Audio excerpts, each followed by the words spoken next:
My name is William Montre. I am the program manager for the EMS programs here at Owens Community College.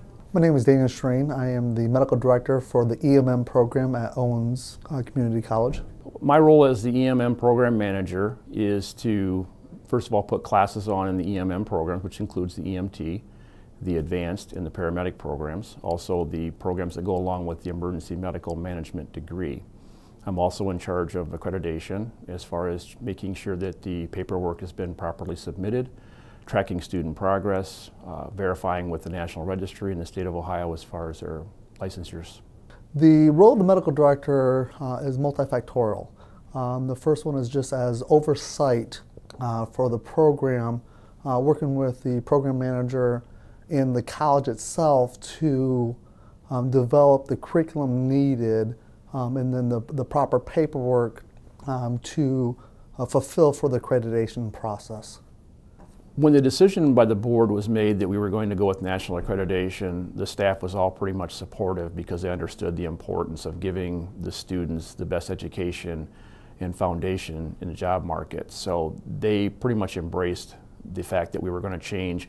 And there weren't really that many changes because we'd already been doing a lot of the national accreditation. We'd already been doing a lot of the documentation and student progress. So it wasn't a big change for us.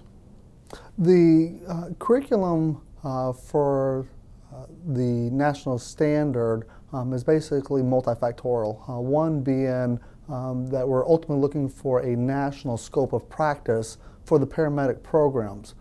So that would allow the medical directors nationally to be able to have a set standard of care both for a curriculum and then also for a scope of practice. Some of the challenges that we did identify was that we didn't document everything that we thought we should have. We found some pitfalls as far as documentation of student contacts. We had some issues with the medical director who, even though stops in frequently and talks to the students and observes things, we didn't document that. And when it came time to verify that this medical director was actively involved in the program, we couldn't produce that particular portion. The challenges faced as the medical director, of course, is a lot of time management and time preparation. It is an extensive field and aspect of trying to oversee the students both in their training process and also in the aspect of developing the program itself. Surprisingly enough, we were one of the first that didn't want to be nationally accredited. We've dealt with the state of Ohio since I've been here, since the early 90s, and saw that they were doing a pretty good job of tracking everything. So when the letters came out saying they were going to do national accreditation, we were not really a proponent of it. But now that we've gone through the process, we understand that it's a necessary standard so that all the programs are teaching the same material, the students are getting the same education.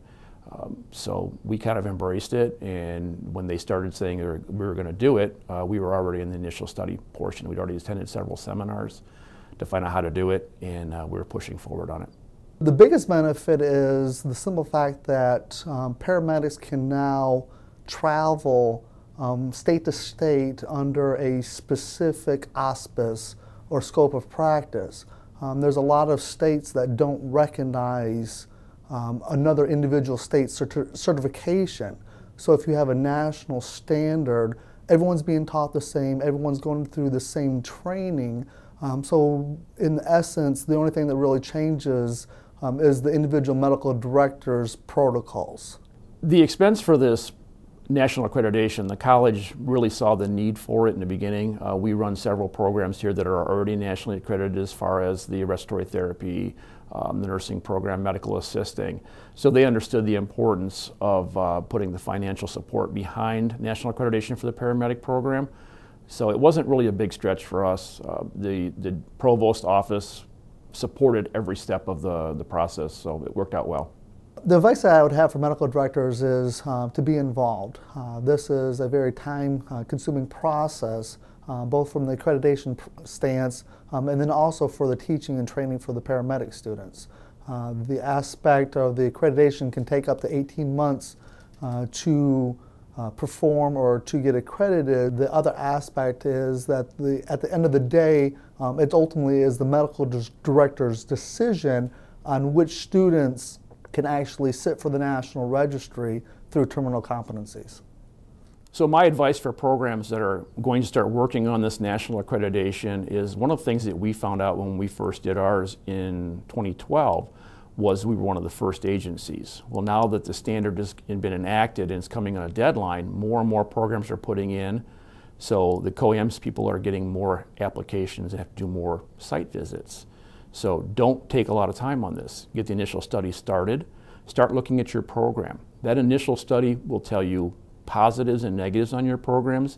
You've always got to look at strengths and weaknesses and how to correct them. This is a good time to do that. The COAMS people will work with you. They'll bring a site team out. They'll show you what you're lacking, and they'll give you a chance to correct them.